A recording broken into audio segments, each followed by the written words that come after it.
இது வந்து ஒரு லாக் அப் டெத் கூட கிடையாது. இது வந்து ஒரு ஒரு ப்ரூட்டல் மர்டர்ன்னு நம்ம ஏன் சொல்றோம்னா, தமிழ்நாடு போலீஸ் தொடர்ச்சியா பண்ற ஒரு விஷயம் என்னன்னா, கையில யார் சிக்கிறாங்களோ அவங்கள குற்றவாளியா மாத்துறது.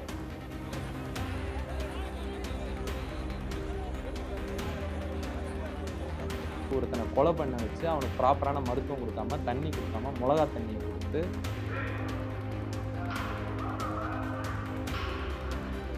ஸ்டாலின் தான் போயிட்டு அந்த ரமேஷ வந்து கம்ப்ளைண்ட் வாங்காதன்னு ஃபோன் பண்ணி சொன்னாரு. முக்கியமா இந்த காவல்துறை அராஜகம் அப்படின்றது அதிகமா பேசப்படுறது இந்த திமுக ஆட்சி காலத்துல இருக்கு இல்லையா? அது எதனால நினைக்கிறீங்க? முதல்வருக்கு இதுல பொறுப்பு இருக்கா இல்லையான்னு கேட்டீங்கன்னா 100% சட்டசபையிலேயே பொய் சொன்னார் ஃபர்ஸ்ட் முதலமைச்சர். டபுள் ஸ்டாண்டர்ட்ல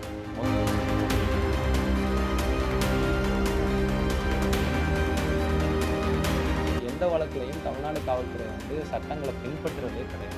இன்னொன்று, தமிழ்நாட்டிலே எந்த துறைக்கு சட்டத்தை பேசினா பிடிக்காதுன்னா காவல்துறைக்கு. சட்டம் பேசுறியான்னு சொல்லி தான் அடிப்பாங்க.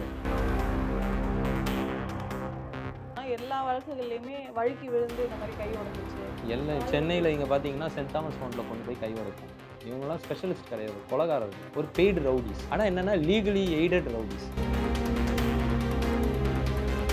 உச்சி வெயிலில் தானே நிற்கிறாங்க. யாருன்னா ஒரு நாள் வெறுப்பில் போயிட்டு பூட்ஸ் ஷூவை கழட்டி சிஎம் கார் கான்வாய் மேலே வீசினாங்கன்னா ஏன் அப்போல்லாம் மன அழுத்தம் வரல? இந்த சம்பவத்தை பொறுத்த வரைக்கும் எல்லாருமே முதல்வர் மேல தான் வந்து ஒரு பொம்மை முதல்வர் அப்படின்னு முதல்வர் மட்டுமே டார்கெட் பண்ணிட்டு இருக்காங்க இல்லையா? ஸோ அவர் மட்டும்தான் ஒரு சட்டம் நிறைவேற்றதோ இல்லை இன்னும் சீரியஸாக எடுத்துக்கணும்னோ ஏதாவது இருக்கா?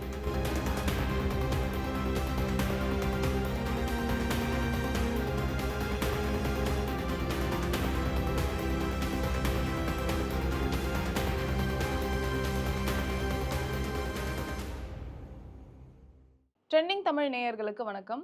காவல்துறையின் சித்திரவதையால கொலை செய்யப்பட்டிருக்கும் அஜித் குமார் அவர்களுக்கு உண்மையில் நடந்தது என்ன?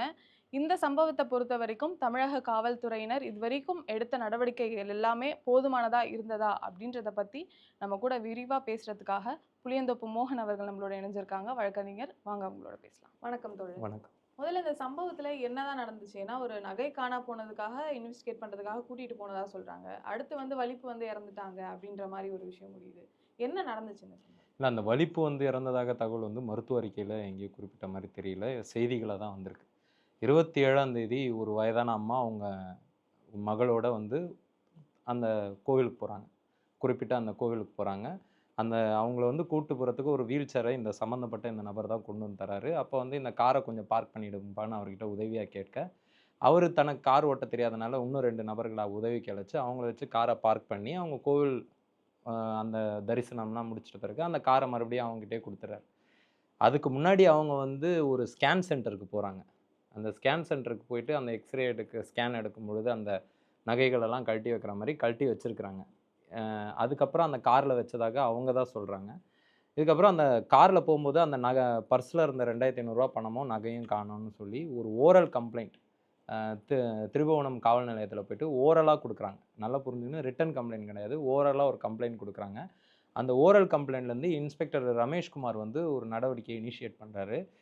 யார் தலைமையிலன்னு பார்த்தீங்கன்னா, சப் இன்ஸ்பெக்டர் வந்து அன்னைக்கு விடுப்புன்றதுனால, ஒரு தலைமை காவலர் தலைமையில ஒரு ஸ்பெஷல் டீம். அந்த ஸ்பெஷல் டீம் யாருக்கு தலைமையின் கீழ இருக்குன்னா, அந்த மடப்புரம் டிஎஸ்பியின் தலைமையின் கீழ இருக்கக்கூடிய ஒரு ஸ்பெஷல் டீம இன்வெஸ்டிகேஷன ஸ்டார்ட் பண்ண சொல்றாரு. அதன் பேர் அதுக்கு முன்னாடி இடையில அவர் என்ன பண்றாரு, அந்த கோவிலுக்கு சம்மந்தப்பட்ட கோவிலுக்கு கண்ணன்றவருக்கு ஃபோன் செஞ்சு அழைச்சு, இந்த மாரி வந்து உங்க கோவில்ல வந்து நகை காணாம போயிடுச்சுன்னு ஒரு தகவல் சொல்றாங்க. உங்க சம்மந்தப்பட்ட அங்க இருக்கிற ஒரு தனியார் காவலாளி தான் வந்து இதுக்கு அவங்கள தான் சந்தேகப்படுறாங்க. ஸோ அவர வந்து கொஞ்சம் வந்து இன்வெஸ்டிகேஷன் அழைச்சிட்டு வாங்கன்னும்போது, அந்த நிர்வாகிகளே இன்வெஸ்டிகேஷனுக்கு அனுப்புறாங்க. ஒரு இனிஷியலா ஒரு பிரிலிமினரியா சில இன்வெஸ்டிகேஷன் முடிச்சுட்டு அனுப்பிச்சிடுறாங்க. கொஞ்ச நேரத்தில வந்து அவங்க வந்து பிரஸ் மீட்லாம் அங்கேயே குடுக்குறாங்க. சின்னதா கோவில்ல நகை காணாம போச்சுன்றது தொடர்பா. அந்த கண்ணன்றவரே ஒரு சின்ன பிரஸ் மீட் மாரி குடுக்குறாரு. ஆ நிலைமை சீரியஸ் ஆகுறத பார்த்து மறுபடியும் இவர வந்து செக்யூர் பண்றாங்க. யாரு? நம்ம இறந்து போன அந்த அஜித் குமார செக்யூர் பண்ணி தாக்குறாங்க. ஆ கிட்டத்தட்ட வந்து அந்த 6 பேர் டீம் வந்து 3 இடத்துக்கு மாத்தி, மாத்தி, மாத்தி தாக்குறாங்க. இந்த தாக்குதல அனுபவிச்ச அஜித் குமார் வந்து ஒரு கட்டத்தில வந்து அந்த தாக்குதல்லேருந்து தப்பிக்கணுன்றதுக்காக, அ நகை வந்து கோவிலுடைய அசிஸ்டன்ட் கமிஷனர் ரூம் பின்னாடி தான் வந்து ஒளிச்சு வச்சிருக்கிறேன். இது எல்லாம் வந்து மற்ற இன்னொரு 4 பேரையும் கைது பண்ணுறாங்க. நவீன், அப்புறம் நவீன்றவர் வந்து அஜித்தோட தம்பி. மற்ற 2 பேர் வந்து அந்த காரு பார்க் பண்ணவங்க. அப்ப அரெஸ்ட் ஆனவங்க எல்லாருமே இந்த கோயில் சம்பந்தப்பட்டவங்க மட்டும் தான். அந்த ஸ்கேன் சென்டர்ல போய் இல்ல விசாரிக்கிறது. நவீன் வந்து கோவில் சம்மந்தப்பட்டவர் கிடையாது. நவீன் வந்து இவருடைய தம்பி. அவர் வந்து ராம்நாட்ல வேலை செய்றாரு. அவர் நள்ளிரவுல அவர வீட்ல போயிட்டு வீட்ல ஒரு இல்லீகல் சர்ச் நடத்துறாங்க. இதே டீம். இல்லீகல் சர்ச் நடத்தி அங்கருந்து அவர செக்யூர் பண்ணி, அவர மறுபடியும் இங்க கூட்டு வந்து அண்ணன் முன்னாடியே போட்டு அடிக்கிறாங்க, நவீன. நவீன வந்து இந்த அளவு கடுமையா தாக்கல போல. அதுக்கப்புறம் ரொம்ப தாக்குதல் அனுபவிச்ச பிறகு, சரி இவங்க கிட்ட இருந்து இத கத்துனா காப்பாத்துறதுக்கு கூட ஆள் இல்லையே!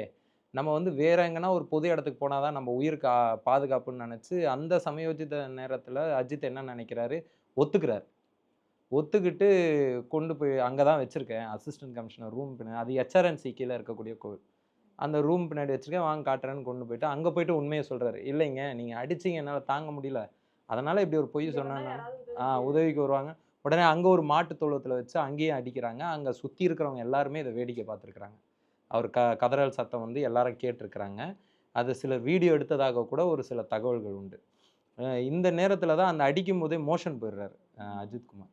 அதுக்கப்புறம் சரி நிலைமை சீரியஸ் ஆகுறத பார்த்து, அவங்க அந்த இடத்திலேயே விட்டுட்டு அங்கருந்து கோவில் நிர்வாகிகள் தான் வந்து அவர் ஆட்டோல கொண்டு ஒரு தனியார் மருத்துவரான பாஸ்கரன் கிட்ட வந்து அவங்க மருத்துவத்துக்கு கூட அவங்களுடைய வாகனத்துல எடுத்துட்டு எடுத்துட்டு போல.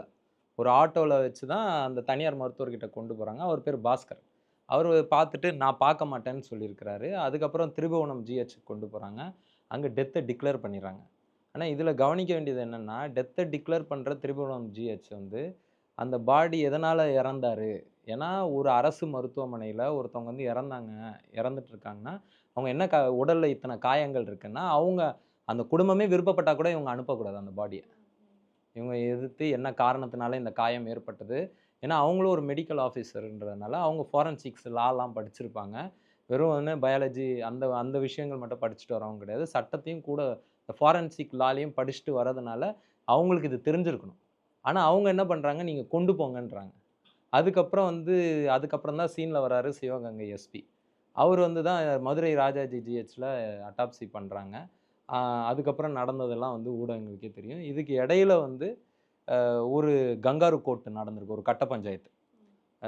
மணப்புரம் டிஎஸ்பி, திமுகவோட ஒன்றிய கவுன்சிலரு, அப்புறம் அந்த ஊர் மக்களு, அங்க இருக்கக்கூடிய ஒரு அதே கிராமத்தை அஜித்குமார் கிராமத்துக்கு பக்கத்திலே இருக்கக்கூடிய ஒரு திருபுவனம் நாடார் உறவின் முறை திருமண மண்டபத்தில வந்து பஞ்சாயத்து நடக்குது. அங்க தான் ரூ. 50,00,000க்கான பேரம் பேசப்படுது. இத வந்து பீப்பிள்ஸ் வாட்ச் ஹென்றி டிபன் வந்து தகவலா சொல்லியிருக்கிறார். இன்னொன்னு மதுரை மாவட்ட பியூசிஎல் அங்க போய் ஆய்வு பண்ணதுல, அவங்க சொல்லக்கூடிய தகவலும் என்னவா இருக்குதுன்னா, கிட்டத்தட்ட வந்து இது வந்து ஒரு ஓரல் கம்ப்ளைண்ட் தான். ஒரு அரெஸ்ட் மெமோ கிடையாது. ஒரு நாள் முழுக்க வந்து இல்லீகல் கஸ்டடியில வச்சிருக்காங்க. கிட்டத்தட்ட ஒரு அப்டக்ஷன் மாரி, ஒரு கடத்தல் மாரி. ஏன்னா, எ நீங்க வந்து ஒருத்தர கைது பண்றதுக்கு முன்னாடி, ஒரு குற்றத்தில கைது பண்றோம்னா, அவர விசாரணைக்கு கூப்பிடும்போது 41 ஏல நோட்டீஸ் குடுக்கலாம். இல்ல 35 ஆஃப் 3 பிஎன்எஸ்எஸ்ல நோட்டீஸ் குடுத்து கூப்பிட்டுருக்கலாம். ஆனா, இந்த எந்த ஒரு நடைமுறையும் பின்பற்றாம, அரெஸ்ட் பண்ணவருக்கு ஒரு மெமோ போடாம, எதுவுமே பண்ணாம இப்போ அதுதான் எனக்கு இப்ப சந்தேகம். ஒரு நகை காணா போச்சு அப்படின்னு ஒரு கம்ப்ளைண்ட் சொல்றாங்க அப்படின்னா, அதோட ப்ரொசீஜர் இவ்ளோ தீவிரமா தான் இருக்குமா? இல்ல இதுதான் இல்லீகல் கஸ்டடின்னு நம்ம சொல்றோம். இது வந்து ஒரு லாக் அப் டெத் கூட கிடையாது. இது வந்து ஒரு ஒரு ப்ரூட்டல் மர்டர்ன்னு நம்ம ஏன் சொல்றோம்னா, நீங்க வந்து ஃபர்ஸ்ட்டு இனிஷியலா ஒரு ரிட்டன் கம்ப்ளைண்ட் வரணும். கம்ப்ளைண்ட்ட நீங்க எஃப்ஐஆரா பதிவு பண்ணணும். எஃப்ஐஆர் பண்ணிட்ட பிறகு தான் நீங்க இன்வெஸ்டிகேஷன் ஸ்டார்ட் பண்ணணும். இல்ல எஃப்ஐஆர் நான் பதிவு பண்ணலன்னா, நீங்க இன்வெஸ்டிகேஷன் பண்ணனா அட்லீஸ்ட் ஒரு சிஎஸ்ஆர் குடுத்துருக்கணும். குடுத்துட்ட பிறகு அவர வந்து சம்மன் பண்ணியிருக்கணும். ஒண்ணு நீங்க அவர சாட்சியா நினைக்கிறீங்க, சாட்சியா இருப்பாருன்னு கருதுனீங்கன்னா, 179 பிஎன்எஸ்எஸ்ல அவர சம்மன் பண்ணியிருக்கலாம். இல்ல அவரு அக்யூஸ்ட் பெர்சனா இருப்பாருன்னு நினைச்சீங்கன்னா, 35 ஆஃப் 3 பிஎன்எஸ்எஸ்ல சம்மன் பண்ணியிருக்கலாம். சம்மன் பண்ணிட்டு இன்வெஸ்டிகேட் பண்றீங்க. அவருக்கு கிரவுண்ட்ஸ் ஆஃப் அவர் மேல சந்தேகத்துக்கு இடமான விஷயங்கள் இருக்குன்னா, கிரவுண்ட்ஸ் ஆஃப் அரெஸ்ட் குடுத்து அவர அரெஸ்ட் பண்ணணும். இதுதான் உச்சநீதிமன்றத்துடைய வழிகாட்டுதல். ஆனா, இவுங்க அந்த எந்த ஒரு நெறிமுறைகளும் இதுல பின்பற்றல. மாறா என்ன பண்றாங்க, ரமேஷ் என்கின்ற ஆய்வாளரிடம் அந்த பெண்மணி குடுத்த ஒரு ஓரல் கம்ப்ளைண்ட். அத வச்சுக்கிட்டு அவர் வந்து ஒரு ப்ரீ கன்சீவ்ட் நோஷன் ஒரு முன்கருத்து நிலையோட இந்த தவறை இவர் தான் பண்ணியிருப்பார். அவர் ஏழ்மையும், அவர் பின்புலமுமே போதுமானதாக அந்த ஆய்வாளருக்கு இருந்திருக்கு. ஆய்வாளர் சொன்னத கேட்டு மத்த 5 பேர் வந்து 6 பேர் வந்து விழுன்னு வெளுத்துருக்காங்க. இதுதான் இதுல நடந்திருக்கு. இதுல இந்த வந்து நகை காணா போன இடத்துல ஏதாவது பெரிய இன்ஃப்ளூயன்ஸ் இருந்திருக்குமா இந்த அளவுக்கு? கண்டிப்பா இருந்திருக்கிறதுக்கான வாய்ப்பு இருந்ததுனால தான், இந்த அளவுக்கு வந்து ஒரு 3 டிகிரி மெத்தட்ஸ வந்து யூஸ் பண்ணியிருக்காங்க. நீங்க எப்பவுமே பார்த்தீங்கன்னா, இந்த மாரியான கஸ்டடி டார்ச்சர்ல ஒண்ணு போலீஸ் வந்து இப்போ ஃபெனிக்ஸ் ஜெயராஜ் வழக்கில் நீங்கள் பார்த்தீங்கன்னா ஒரு பர்சனல் ஈகோ. நீ வந்து கடைய மூடுன்னு நான் சொல்கிறேன், நீ என்னை வந்து சட்டம் பேசுன, நான் உன்னை என்ன பண்ணுறேன்னு பாருன்னு கொண்டு போய் அடித்து, இதுதான் போலீஸுடைய அந்த ப்ரூட்டாலிட்டியை அந்த காட்டுறது மூலம் மக்களை அந்த சுற்றி இருக்கிற பஜார் மக்களை டெரரைஸ் பண்ணுறது. இப்போ அவங்க ஜெயிலுக்கு போயிட்டு அந்த பஜார்லேயே வந்து தொழில் நடத்தினா கூட, ஏன்பா ஃபெனிக்ஸ் ஜெயராஜுக்கு என்ன நடந்துச்சு பார்த்தியாப்பா, அது வந்து பீப்புளை டெரரைஸ் பண்ணுறது. ஆனால் அவங்க அப்படி அந்த நோக்கத்தோடு பண்ணது கடைசியில் அவங்களுக்கே அது பின்விளைவாக மாறிடுச்சு. சில வழக்குகளில் என்ன நடக்கும்னா, நான் நம்மளுக்கு இன்ஃப்ளூயன்ஸ் பண்ணுறாங்க பார்த்தீங்களா, அவங்கள மனம் குளிர செய்தல். அதுக்காக வந்து சரி இந்த வழக்கில் கண்டுபிடிக்க முடியல, யார் தப்பு செஞ்சான்னு தெரியல, இல்லை உண்மையான குற்றவாளியை கண்டுபிடிக்க முடியலன்னா, தமிழ்நாடு போலீஸ் தொடர்ச்சியாக பண்ணுற ஒரு விஷயம் என்னென்னா, கையில் யார் சிக்கிறாங்களோ அவங்கள குற்றவாளியாக மாற்றுறது. அவங்கள வந்து கஸ்டடி டார்ச்சருக்கு உட்படுத்தி அவங்களே குற்றத்தை ஒப்புக்கொள்ள வைக்கிறது. இவங்க வந்து களத்தில் போய் எந்த கேஸையும் கண்டுபிடிக்கிறது இல்லை. ஒரு அறைக்குள்ளே உட்காந்துட்டு செவிவழி கருத்துக்களில் இவன் தான் பண்ணியிருப்பான், அவன் தான் பண்ணியிருப்பான்றதுனால தான் நம்மளுடைய கன்விக்ஷன் ரேட்டு கூட பல குற்ற வழக்குகளில் வந்து குறைவாக இருக்கிறதுக்கான காரணம், கேஸை வந்து இவங்க களத்தில் போய் தயாரிக்காமல் டேபிள்லே வச்சு தயாரிக்கிறது தான் வந்து இதுக்கான முக்கிய காரணமாகவும் இருக்குது. இந்த வழக்குலையும் இவங்க போய் கோவிலில் போய் எந்த ஒரு விசாரணை நடத்தலை, இல்லை அவங்க காலையில் ஸ்கேன் சென்டர் போயிருக்கிறாங்க, அங்கே தொலைச்சிருக்கலாம். எதுவுமே பண்ணாமல் வெறுமனே அவங்க சொன்ன ஒரு ஒற்றை தகவல், இவர் காரை எடுத்துகிட்டு போயிட்டு பார்க் பண்ணார், காருக்குள்ளே தான் வச்சேன்னு சொன்ன அந்த ஒரு தகவலை மட்டும் நம்பி அவரை வந்து கஸ்டடி டார்ச்சருக்கு உட்படுத்தியிருக்காங்க. இதில் இன்ஃப்ளூயன்ஸ் இருக்குன்றதை நம்ம ஏன் உறுதியாக சொல்கிறோன்னா, இதுக்கப்புறம் நடந்த சினாரியோஸும் வந்து ஏதோ ஒரு மேல்தரப்பு வந்து இன்ஃப்ளூயன்ஸ் வந்து நடந்திருக்கோன்றதை வந்து உறுதியாக சொல்லுது. ஏன்னா இந்த இந்த சம்பவம் நடந்த உடனே அந்த அம்மா, அந்த அஜித்குமாரோட தாயார் நளினி வந்து ஒரு புகார் மனு கொடுக்குறாங்க இரவு 2 மணிக்கு ரமேஷ்குமார் கிட்ட. அவர் அதை ரிசீவ் கூட பண்ணாமல், ஏன்னா இந்த மாதிரியான விஷயங்களை உச்சநீதிமன்ற வழிகாட்டுதல்கள் என்னவா இருக்குன்னா, ஒரு கஸ்டடி டெத் ஆர் வந்து ஒரு என்கவுண்டர் டெத்தாக இருந்ததுன்னா, நீங்கள் முதல்ல அதை வந்து 302 அதை ரெஜிஸ்டர் பண்ணுங்கள். கன்சர்ன்டு போலீஸ் அஃபிஷியல் மேலே நீங்கள் வந்து குற்ற வழக்கை பதிவு பண்ணுங்கள், இன்வெஸ்டிகேட் ப்ரொசீட் பண்ணுங்கள். அது உங்களுக்கு வந்து குற்றம் இருக்கா இல்லையான்னு ஃபஸ்ட்டு இன்வெஸ்டிகேட்டாக நீங்கள் கமெண்ட்ஸ் பண்ணுங்கன்றாங்க. ஆனால் இந்த வழக்கில் அப்படியான எந்த ஒரு நடைமுறையும் பின்பற்றப்படல. மாறா எஸ்பி என்ன பண்ணுறாருன்னா, டிஎஸ்பி அமைச்சு ஒரு கட்ட பஞ்சாயத்து பண்ண வைக்கிறார். ரொம்ப சமீபத்தில் நம்ம ஒரு வழக்கில் பார்த்தோம், ஒரு ஏடிஜிபி ஜெயராமன்றவர் வந்து ஒரு மேயர் வந்து ஒரு காரை கொடுக்குறாரு. காரை கொடுத்ததுக்கு இன்டாலரண்ட் நாங்கள் டீக்ரிமினலைஸ் பண்ண போகிறோம் போலீஸை, அதனால தான் நாங்கள் இவ்வளோ சீரியஸாக இருக்கணும் கோர்ட்டில் அரசு தரப்பு வழக்கறிஞர் சொன்னார். ஆனால் அதுக்கு நேருக்கு மாறாக இங்கே என்ன நடக்குதுன்னா, ஒரு காவல் அதிகாரி கிட்டத்தட்ட 1.5 நாள் ஒரு இளைஞனை வந்து ஒரு இல்லீகல் கஸ்டடியில், கிட்டத்தட்ட ஒரு அப்டக்ஷன், அவர்னா ஒரு காரை தான் கொடுத்தாரு. இவர் வந்து தன்னுடைய துணை காவல் படையினரை வந்து இதில் நியமித்து அடிக்க வச்சு, ஒருத்தனை கொலை பண்ண வச்சு, அவனுக்கு ப்ராப்பரான மருத்துவம் கொடுக்காம, தண்ணி கொடுக்காம, மிளகா தண்ணியை கொடுத்து, மிளகாத்தூள் கலந்த தண்ணியை கொடுத்து ஒரு கொலைக்கு காரணமாக இருந்து, அது மட்டும் இல்லாமல் கொலை நடந்துட்ட பிறகு ஒரு ஒன்றிய கவுன்சிலருடைய தன் சாதி பலத்தை பயன்படுத்தி கொண்டு, அந்த ஒன்றிய கவுன்சிலரும் இந்த டிஎஸ்பியும் ஒரே சாதியான்னு நம்ம பார்க்க வேண்டியது இருக்குது. ஒருவேளை அப்படி இருந்ததுன்னா கேஸ்ட் இதில் இன்ஃப்ளூயன்ஸ் ஆகிருக்கும் கூட சொல்லலாம். சில சமயம் என்ன ஆகும்னா, இறந்த விக்டிமும் செஞ்ச போலீஸ்காரரும் ஒரே சாதியாக இருக்கலாம். ஆனால் அந்த சாதி யார் பக்கம் நிற்கும்னா போலீஸ்காரர் பக்கம் தான் நிற்கும். ஏன்னா அதிகாரத்தின் பக்கம் தான் சாதி என்றைக்குமே நிற்கும். இந்த வழக்கில் கூட அப்படி இருக்கலாமோன்னு எனக்கு ஒரு சந்தேகம் வருது. ஏன்னா இதுக்கப்புறம் நடந்தது இதுதான் கங்காரு கோர்ட், இதுதான் கட்ட பஞ்சாயத்து. நம்ம சில கட்ட பஞ்சாயத்து சொன்னாங்களே, அது இருக்குதா இல்லையான்றதுக்குள்ளே நான் போகல. ஆனால் இன்றைக்கி கண் முன்னாடி ஒரு கட்ட பஞ்சாயத்து நடந்திருக்கு. ஒரு கல்யாண மண்டபத்தில் அந்த அம்மா, அந்த தம்பி நவீன், அப்புறம் ஊர் மக்கள் முன்னிலையில் 50 லட்ச ரூபா பேரம் பேசப்பட்டிருக்கு. திமுகவோட ஒன்றிய கவுன்சிலர் அந்த பேரத்தில் கலந்துருக்கிறாரு, டிஎஸ்பி கலந்துருக்கிறாரு. அது அறிவுறுத்தினது எஸ்பின்ற மாதிரியான தகவல் வருது. இன்னொரு தகவல் என்ன வருதுன்னா, அந்த கோவிலில் சம்மந்தப்பட்ட சிசிடிவி ஃபுட்டேஜஸ், டிவிஆர் உட்பட வந்து எஸ்பி ஆஃபீஸ் வந்து செக்யூர் பண்ணிட்டு போயிருக்கிறாங்க. இது என்ன முன்னாடியே செக் பண்ணல இந்த ஃபுட்டேஜஸ்? இல்லை, முன்னாடி அதுக்கான தேவை இல்லைல்ல. முன்னாடி அதுக்கான தேவை இருந்தது, ஆனால் இவங்க பண்ணலை. அதுக்கடுத்து இவங்க ஏன் இப்போ பண்ணுறாங்கன்னா, அந்த நகை காணாமல் போனதுக்காக இல்லை. ஏன்னா அந்த கோவிலுக்கு வந்து இந்த நபரை கூப்பிட்டு வந்திருக்கிறாங்க. இப்போ நாளைக்கு நாங்கள் கூட்டிகிட்டே வரலன்னு சொல்லுவாங்க. பிரச்சனை நடந்ததா இல்லையான்றதை பார்க்கறதுக்காக சிசிடிவி இந்த ஆதாரங்களை கலைக்கிறதுக்காக தான் இது பண்ணியிருக்காங்க. அதனால தான் நம்ம சொல்கிறோம், இந்த எஸ்பி, டிஎஸ்பி, இன்ஸ்பெக்டர் இவங்க 3 பேரையும் கைது பண்ணணும். காரணம் என்னென்னா, 120B ஒரு கிரிமினல் கான்ஸ்பிரசி என்பது, ஒரு குற்றத்துக்கு உடந்தையாக இருத்தல் என்பது குற்றம் புரிந்ததுக்கு ஒப்பாக பார்க்கணும். இதுதான் உச்சநீதிமன்றத்தோட வழிகாட்டுதல்னு சொல்லுது. குற்றம் எக்ஸிக்யூட் பண்ணவர், குற்றத்தை செய்ய தூண்டினவர், குற்றத்தை செஞ்சவர், குற்றம் செய்ய காரணமாக இருந்தவர், அதுக்கு கூட்டாக உதவி செஞ்சவர், இவங்க எல்லாருக்குமே ஒரே தண்டனை தான் பொருந்தும். எஸ்பி வந்து டிவிஆர் எஸ்பி ஆஃபீஸ் வந்து டிவிஆர் எடுத்திருக்காங்க. அப்போ சாட்சியை கலைக்க முற்பட்டிருக்கிறாங்க. அப்போ ஏதோ ஒரு வகையில் இவருக்கு ஒரு இன்ட்ரெஸ்ட் இருந்திருக்கு இந்த வழக்கில். இப்போ அவரும் ஒரு குற்றவாளி. இந்த இந்த ஸ்பெஷல் டீமை ஒரு சாதாரண ஒரு எஸ்ஐக்கு கீழே இன்வெஸ்டிகேஷன் வந்து யாரும் பண்ணக்கூடாது. ஆனால் எஸ்ஐ இல்லாத போது ஒரு சாதாரண ஒரு தலைமை காவலரை வச்சு இன்வெஸ்டிகேஷன் பண்ணது வந்து அது ஒரு தவறு. அந்த தவறை செய்த காரணத்துக்காக இன்ஸ்பெக்டர், அதுக்கப்புறம் வந்து அந்த காவல் படைக்கு வந்து துணை காவல் சிறப்பு படையினருக்கு வந்து தலைமையாக இருந்தது டிஎஸ்பி.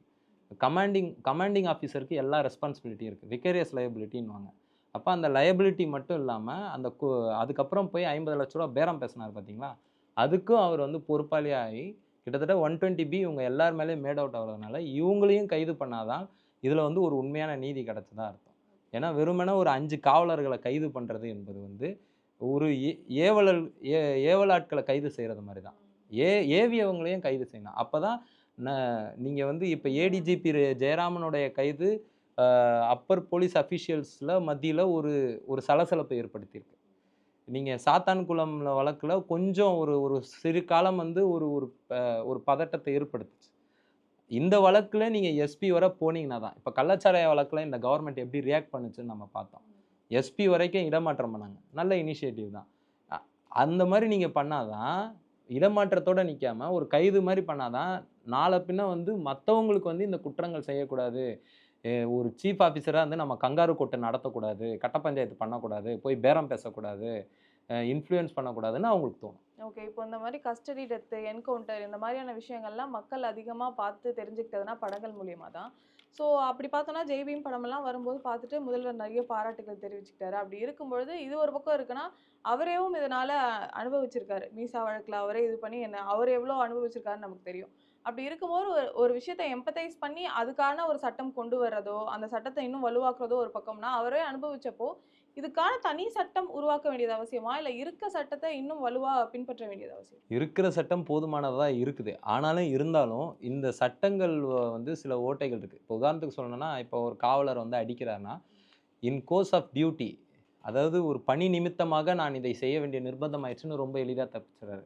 இப்போ இவர் இறந்ததுனால தான் இது இவ்வளோ பெரிய பூதாகரமான பிரச்சனையா இருக்கு. ஒருவேளை இறக்காமல் கிட்னி பிரச்சனையோட டயாலிசிஸ் பண்ணியிருந்திருக்காருன்னு வச்சுக்கோங்களேன், அவர் வந்து இது இவ்வளோ பெரிய பிரச்சனையா இருக்காது. சஸ்பென்ஷன் கூட நடந்திருக்காது. சொன்ன மாதிரி இப்போ இறப்பு நடக்கும்போது தான் இப்போ 33 5 வருஷத்துல 33 பேர் இறந்திருக்காங்கன்றாங்க. ஒரு இறப்பு நடக்கும்போது தான் அது ஒரு பூதாகரமா பெரிய விஷயமா பேசப்படுது. இதை தாண்டி அடிபட்டு ரொம்ப சிவியர் ஆகி ஹாஸ்பிட்டல்ஸ் ஆகி இந்த மாதிரி விஷயங்கள்லாம் பெருசா வெளியே வர்றதில்லை. வரதே கிடையாது. இப்போ நான் வந்து ஒரு கஸ்டடி டார்ச்சர் அனுபவிச்சேன். 2017 இன்ஸ்பெக்டர் மோகன்தாஸ்ன்றவரு என்னை தாக்குனார். இப்போ அந்த வழக்கில் என்னால் ஜெயிக்க முடியலல்ல. ஒருவேளை நான் இறந்து போயிருந்தா அந்த வழக்கில் வந்து என்னைய வச்சு அந்த வழக்கை நடத்தினவங்க ஜெயிச்சிருப்பாங்க. ஒரு ஹேஷ்டேக் மட்டும்தான். இதுதான் இங்கே வந்து ஒரு வருத்தத்துக்குரிய விஷயமா இங்கே என்ன இருக்குன்னா, நம்ம ரொம்ப சீரியஸாக எப்போ அதுவும் செத்தவங்களுக்கு வந்து அவங்களுடைய சாதி இங்கே முக்கியமாக இருக்குது. இப்போ நீங்கள் விக்கி என்கிற விக்னேஷ் இறந்தார். ரொம்ப 2022 அந்த பையன் வந்து ஒரு அட்டவணை சாதி பிரிவை சேர்ந்தவர். அவருக்கு இவ்வளோ பெரிய கண்டன குரல்கள் வரலை. நான் இது வந்ததை வந்து நான் வந்து தவறுன்னு சொல்லலை, சரிதான். ஆனால் இன்னும் அவங்களாம் ஈஸி டார்கெட்டாக இருக்காங்க. அட்டவணை சாதியை சேர்ந்தவங்களும் இஸ்லாமியர் மக்களும் ரொம்ப ஈஸி டார்கெட்டாக இருக்காங்க. இப்போ நீங்கள் 100 என்கவுண்டர் எடுத்துக்கிட்டிங்கன்னா அதில் 90 பேர் யாராக இருக்காங்க, 100 கஸ்டடி டார்ச்சர் எடுத்துக்கிட்டிங்கன்னா அதில் 85 பேர் யாராக இருக்கிறாங்க. இந்த டேட்டாஸ்லாம் உங்களுக்கு பார்க்கும்போது இது இன்னொரு வேறு மாதிரியான தகவல் தரும். ஸோ இந்த சட்டங்கள் போதாமல் இருக்கிறதுனால தான் நீங்கள் சொன்னீங்க ஜெய்பீம் படம் பார்த்தாரு அப்படின்னு. உண்மையிலே பார்த்தாரு. அப்போ நீதியர் சந்துரு வந்து இவர்கிட்ட ஒரு பரிசு கொடுத்தார். Ismail commission report. எந்த மிஸ்ஸாவை நீங்கள் சொன்னீங்களோ 1974 அந்த மிஸ்ஸா டார்ச்சரை வந்து பதிவு செஞ்ச கமிஷன் ரிப்போர்ட் தான் இஸ்மாயில் கமிஷன் ரிப்போர்ட். அது வந்து சிறைகளை எப்படி சீர்திருத்தணும், காவல் நிலையங்களை எப்படி சீர்திருத்தணும்னு அந்த கமிஷன் வந்து சொல்லுச்சு. என்ன மாற்றங்கள் கொண்டு. ஆனால் கிட்டத்தட்ட 50 ஆண்டு காலம் போயிடுச்சு. ஒரு பட நிகழ்ச்சியில் வச்சு அவர் பரிசும் கொடுக்குறாரு. ஆனால் இன்னைய வரைக்கும் அந்த கமிஷன் ரிப்போர்ட்டாக தான் இருக்குது. அது எக்ஸிக்யூஷனுக்கு வரல. ஸோ நம்ம வந்து புதுசாக கூட யோசிக்கணும்னு அவசியம் இல்லை. நமக்கு முன்னாடி செயல்பட்டவங்க பலது யோசித்து வச்சு போயிருக்காங்க. இன்னும் உச்சநீதிமன்ற வழிகாட்டுதல்கள் நிறைய இருக்குது. நான் சேலஞ்சு பண்ணுறேன், தமிழ்நாடு காவல்துறையினர் இப்போ எந்த கைதுலையும் கிரவுண்ட்ஸ் ஆஃப் அரெஸ்ட்டை வந்து கைது செய்யப்பட்டவர் கொடுக்கறதே கிடையாது. வெறும் வாய்மொழியாக சொல்கிறாங்க. வாய்மொழியாக சொல்லிட்டேன்னு சொல்கிறாங்க. சொல்லலை, அப்படி அதை போய் சேலஞ்ச் பண்ணால் வாய்மொழியாக சொன்னேன்னு சொல்கிறாங்க. பல வழக்குல அரெஸ்ட் பண்ண நேரம் ஒன்றா இருக்குது, அரெஸ்ட் மெமோவில் காட்டுற நேரம் வந்து பதிவு செய்கிற நேரம் வேறையாக இருக்குது. எல்லா வழக்குலையும் எந்த வழக்குலையும் தமிழ்நாடு காவல்துறை வந்து சட்டங்களை பின்பற்றுறதே கிடையாது. எல்லாத்துலேயும் வந்து இந்த மாதிரியான விஷயங்கள் தான் நடந்துட்டு இருக்கு. இந்த வழக்கில் ஒரு கேஷுவாலிட்டி நடந்ததுனால, ஒரு மரணம் நடந்ததுனால நாம் இதை பேசு பொருளாக ஆக்கியிருக்கோம், பேசிக்கிட்டு வரோம். ஆனால் உண்மையிலேயே தினம்தோறும் வந்து இப்போ நம்ம பேசிகிட்டு இருக்க இந்த நேரத்தில் கூட ஏதோ ஒரு ஸ்டேஷனில் ஒருத்தர் தாக்கப்பட்டிருக்கலாம், நம்மளை சுற்றி அருகாமையில் இருக்கிற ஸ்டேஷனில். ஒருத்தர் கொண்டு போய் ஒரு சாதாரண எளிய மக்கள் ஒரு முறையீட்டு கடிதத்தை ஒரு காவல் நிலையத்தில் கொடுக்க முடியல, கொடுத்தா அதுக்கான உடனடியாக சிஎஸ்ஆர் வாங்க முடியல. நீங்கள் வந்து எஃப்ஐஆர் போட வேண்டாம், ஒரு கம்ப்ளைண்ட் ரெக்கார்டு கொடுக்கலாம்ல. கம்ப்ளைண்ட் பதிவு பண்ணதுக்கான ரசீது வாங்குறதுக்கே ஒரு வக்கீல் போக வேண்டியதாக இருக்குது. அந்த வக்கீலுக்கு ஒரு ஃபீஸை கொடுக்கணும். அப்போ உச்சநீதிமன்றம் சொல்லிச்சு, the process of law cannot be a பனிஷ்மெண்ட்னாங்க. ஆனால் இங்கே என்னவா இருக்குன்னா, ஒரு சட்டத்தின் நடைமுறையே அதை செயலாக்குற நடைமுறையே வந்து ஒரு ஒரு தண்டனை கொடுக்கக்கூடிய விஷயமா இருக்கிறதுனால தான் மக்கள் வந்து காவல் நிலையத்தை நோக்கி வர மாட்டேங்கிறாங்க. நீங்கள் இந்த மைக் எடுத்துகிட்டு போய் 10 மக்கள்கிட்ட நீட்டுங்க, போலீஸ்காரர்கள் உங்களை மதிக்கிறாங்களான்னு கேளுங்க. உங்களை நீ எல்லாருமே போலீஸ்காரர்களால் இழிவுபடுத்தப்பட்டிருப்பாங்க. முக்கியமா இந்த காவல்துறை அராஜகம் அப்படின்றது அதிகமா பேசப்படுறது இந்த திமுக ஆட்சி காலத்துல இருக்கு இல்லையா? அது எதனால நினைக்கிறீங்க? இல்லை, அது வந்து irrespective ஆஃப் பார்ட்டி. நீங்கள் இந்த சிஸ்டம் வந்து எதன் அடிக்கட்டுமானத்தில் இயங்குதுன்னு நம்ம புரிஞ்சுக்கணும். இது வந்து ஒரு கேஸ்ட் கேபிட்டலிஸ்டிக் சொசைட்டி நம்ம இந்தியாவில் இருக்கிறது. இந்த சாதிய முதலாளித்துவ சமூகத்தில் ஒரு அமைப்பு முறை அது பாரபட்சத்தோடு தான் இயங்கும். அது வந்து சட்டத்தை வந்து சமத்துவத்தை கோருகிற சட்டங்கள் இருந்தாலும் அது சமத்துவத்தை அமல்படுத்தாது. இதுதான் அம்பேத்கர் சொன்னார். அப்போ அது வந்து திமுக அதிமுகன்னு இல்லை. நீங்கள் அதிமுக ஆட்சி காலத்துலேயும் கஸ்டடி டெத்து நடந்திருக்கு, திமுக ஆட்சி காலத்துலேயும் கஸ்டடி டெத்து நடக்குது. நம்ம ஏன் திமுகவை இன்னும் கூடுதலாக கேள்வி கேட்க வேண்டிய நிர்பந்தம் ஏன் ஏற்படுதுன்னா, நீங்கள் ஃபெனிக்ஸ் ஜெயராஜ் வழக்கின் போது உங்களோட ரியாக்ஷன் வேறு வந்தது. ஒரு ஆக்ஷனை நீங்கள் தடுக்க முடியாது. நான் ஸ்டாலின் தான் போயிட்டு அந்த ரமேஷை வந்து கம்ப்ளைண்ட் வாங்காதான்னு ஃபோன் பண்ணி சொன்னாருன்னு நான் சொல்ல வரல. எஸ்பி அனுப்பிச்சு போய் கங்காரு கோட்டு நடத்துன்னு ஸ்டாலின் சொல்லியிருப்பாருன்னு நான் சொல்ல வரல. ஆனால் இதுக்கெல்லாம் பொறுப்பு யார்? இது வந்து ஒரு முதல் டெத்துலேயே 2022 முதல் டெத்து திருவண்ணாமலையில் நடந்த போதே இந்த ஆட்சி வந்து கண்விழிச்சு கொஞ்சம் வந்து ஒரு சீரியஸான நடவடிக்கை எடுத்திருந்தா இவங்க இவ்வளோ சுலபமாக இருக்க மாட்டாங்க. இன்னொன்று, அதிகாரிகள் ஆட்சி இங்கே நடக்குதுன்றதை வந்து நாங்கள் எங்களை போன்றவர்கள் தொடர்ச்சியாக சொல்லிட்டு வரோம். இங்கே வந்து ஆட்சியாளர்களோட ஆட்சி நடக்கலை. ஒரு மினிஸ்டரோ ஒரு அமைச்சரோ ஒரு எம்எல்ஏவோ எம்பி அவங்க ஆட்சி நடக்கலை, அதிகாரிகள் ஆட்சி தான் நடக்குது. அதுவும் இந்த மாதிரியான சம்பவங்களுக்கு வந்து ஒரு எடுத்துக்காட்டு. அதனால தான் வந்து நீங்கள் வந்து அவர் விக்னேஷ் பிரச்சனையில் கூட சட்டசபையிலே போய் சொன்னார். ஃபஸ்ட்டு முதலமைச்சர் டபுள் ஸ்டாண்ட் எடுத்தார். முதல்ல ஒரு விஷயம் சொன்னார், பின்னாடி வேறு மாதிரி மாற்றி சொன்னார். அது விக்னேஷ் விஷயத்திலும் பார்த்தோம். இந்த விஷயத்தில் கூட அவர் வந்து ஒரு தெளிவு இல்லாமல் தான் ஆரம்பத்தில் பேசினார். இன்னைய வரைக்கும் அவர் தரப்புலேருந்து ஒரு முழுமையான ஒரு அறிக்கை வரல. நான் 196/2 ப்ரொசீடிங்ஸை நாங்கள் ஆரம்பிச்சிட்டோன்னு சொல்கிறாங்க. ஆனால் இந்த இறந்த உடனே நேற்று செய்தி அறிக்கையை நான் படித்தேன், தமிழ்நாடு செய்தித்துறை வெளியிட்ட அறிக்கையை நான் படித்தேன். அதில் என்ன சொல்கிறாங்கன்னா, இறந்த உடனேயே பிஎன்எஸ்எஸ் 196/2 ப்ரொசீடிங்ஸை நாங்கள் இனிஷியேட் பண்ணி ஒரு எஃப்ஐஆரை பதிவு பண்ணிட்டோன்னு சொல்கிறாங்க. அது பொய். ஏன்னா நள்ளிரவு வரை எந்த வழக்கும் பதிவு பண்ணல. ஆனால் கைது அப்படி நடந்ததான்னு கேட்குறேன். நீங்கள் இறந்த பிறகு சொல்கிறீங்க, இறக்கிறதுக்கு முன்னாடி என்ன நடந்ததுன்னு கேட்குறேன். இறக்கிறதுக்கு முன்னாடி நீங்கள் சட்டத்தை ப்ராப்பராக பின்பற்றிருக்கலாம்ல. இன்னொன்று, தமிழ்நாட்டிலே எந்த துறைக்கு சட்டத்தை பேசினா பிடிக்காதுன்னா காவல்துறைக்கு பிடிக்காது. சட்டம் பேசுறியான்னு சொல்லி தான் அடிப்பாங்களே.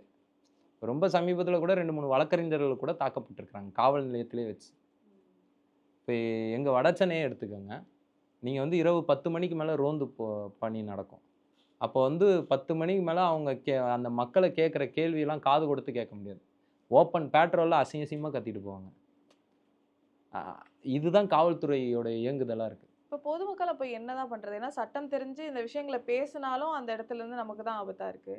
இன்னொரு பக்கம் இந்த சட்டங்கள்லாம் தெரியாமல் இருக்கீங்க, உங்களுக்கு விழிப்புணர்வு தேவைன்னு ஒரு பக்கம் பேசிகிட்டு இருக்கோம். இப்போ பொதுமக்கள் அந்த இடத்துல என்னதான் பண்ணுறது? பொதுமக்கள் விழிப்புணர்வோட கேள்வி எல்லாருமே சேர்ந்து கேட்டோன்னா கண்டிப்பாக இதில் வந்து ஒரு மாற்றம் நடக்கும். இப்போ நான் இருக்கக்கூடிய பகுதியே வந்து 10 வருஷம் முன்னாடி இப்போ இல்லை. 10 வருஷம் முன்னாடி வேறையாக இருந்தது. நடு ரோட்டில் போட்டு அடிச்சிருக்காங்க. இன்றைக்கி அந்த மாதிரி அடிக்க முடியாதுல்ல. இன்றைக்கி வந்து இணைய உலகம் வந்துடுச்சு. ஒருத்தன் மறைமுகமாக வச்சு வீடியோ எடுத்து போட்டுடணும்னு நினைக்கிறான்.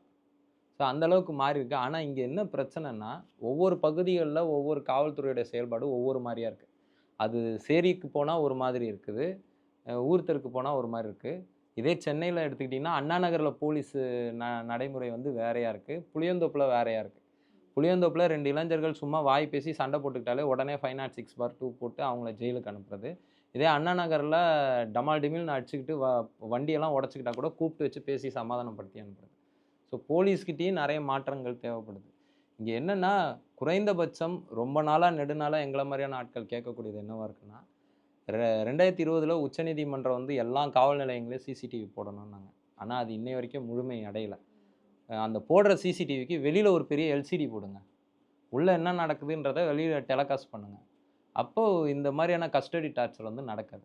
உங்களுக்கு என்னென்ன பர்மிட்டட் எக்விப்மெண்ட்டோ அத மட்டும் உள்ள வைங்க. ராட்டினம் கட்டுறதுக்கு கயிறு வைக்கிறது, லிவர் புள்ளி வைக்கிறது, அப்புறம் வந்து செங்கல் வைக்கிறது உள்ள, கோணி வைக்கிறது, பெரிய பெரிய பிவிசி பைப் வைக்கிறது. இதெல்லாம் எதுக்குன்னா கைய உடைக்கிறதுக்கு. ஆமா, நெறைய பேர் இப்போ சமீபமாவே பார்த்தோம்னா, எல்லா வழக்குகள்லயுமே வழுக்கி விழுந்து இந்த மாரி கை உடைஞ்சிருச்சு. கால் சென்னையில இங்க உடைஞ்சிருச்சு. பார்த்தீங்கன்னா, செயின்ட் தாமஸ் மவுண்ட்ல கொண்டு போய் கை உடைப்பாங்க. உங்களுக்கு ராட்டினம் கட்டணும்னா வட சென்னையில கொண்டு வந்து ராட்டினம் கட்டுவாங்க. இது யாருக்குமே தெரியாம இல்ல. எல்லாருக்குமே தெரிஞ்சு தான் இருக்கு. ஆனா, இது எல்லாருமே கூட்டா செய்றாங்கன்ற இந்த குற்றத்த. நீங்க வந்து புழல் சிறையில இப்ப ரிமாண்ட் செய்யப்பட்டு ஒரு 3500 பேர் இருக்காங்க.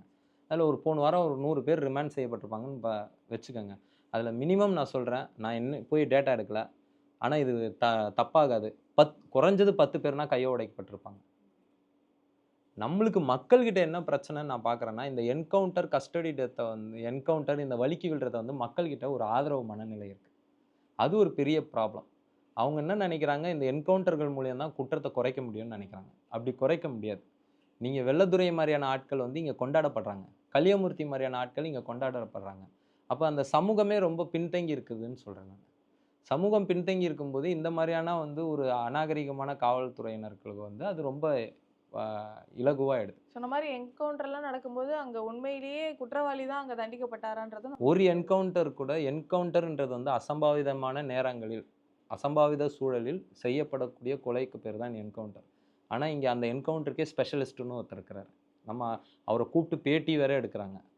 ஆனா, இங்க அவர வந்து ப்ராசிக்யூட் பண்றதுக்கு ஆள் இல்ல. அவரு ஸ்பெஷலிஸ்ட்ன்னு வேற தன்ன போட்டுக்கிறாரு. நான் வெள்ளத்துரைய சொல்றேன். இப்ப கலியமூர்த்தின்னு ஒருத்தர் இந்த மோட்டிவேஷனல் ஸ்பீச்லாம் குடுப்பாரு பார்த்தீங்களா? அவரு வந்து ஒரு என்கவுண்டர் ஸ்பெஷலிஸ்ட்ன்னு தான் தன்ன சொல்லிக்கிறாரு.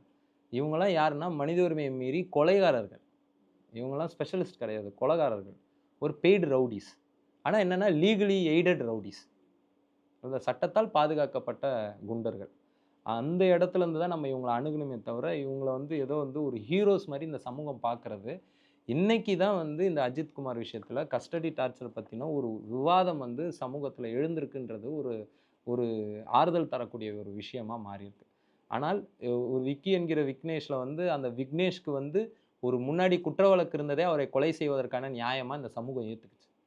நல்ல வேளை அஜித் குமார் மேல எந்த ஒரு வழக்கு இல்லாததுனால, அவர வந்து கேள்வி எழுப்பியிருக்காங்க மக்கள். சொன்ன நான் என்ன மாதிரி இதுல இந்த டெக்னாலஜி, இதுல வந்து லா இருக்கிறது, ரூல்ஸ் ரெகுலேஷன் இதெல்லாம் ஒரு பக்கம் இருக்குன்னா, நீங்க சொன்ன மாரி எல்லோருக்கும் உள்ள ஒரு மனிதநேயம்ன்ற ஒரு விஷயம் இருக்கும். இவங்கள வந்து ஃபுல்லா இந்த சம்பவத்திலேயே எடுத்துக்கிட்டோம்னா, அடிச்சு பைப்பெல்லாம் உடைச்சு, இந்த மொளகாத்தூள் வாங்கி இது பண்றது, இப்படி ரொம்ப க்ரூவலா நடந்துக்கிறாங்களே. இதுக்கு ஒரு பக்கம் வந்து அதுக்கு முட்டு குடுக்குற மாரி, இல்ல காவலர்களுக்கு வந்து மென்டல் ஹெல்த் வந்து ரொம்ப இதுவா இருக்கும். இல்ல ஸ்ட்ரெஸ்ல மென்டல் இருப்பாங்க. ஹெல்த்ன்னு வந்து ஒரு மருத்துவர் வந்து விஷ ஊசி போட்டா நம்ம ஒத்துப்போமா? ஒத்துக்க மாட்டோம்ல. மென்டல் ஹெல்த் நீங்க ஒரு ப்ராப்பர் ஸ்டேட் ஆஃப் மைண்ட்ல இல்லன்னா, நீங்க அந்த பணியில இருக்கவே கூடாது. நீங்க எந்த துறைக்கும் வந்து கையில ஆயுதங்கள் குடுக்கல. காவல்துறைக்கு மட்டும் தான் கையில ஆயுதங்கள் குடுத்துருக்காங்க.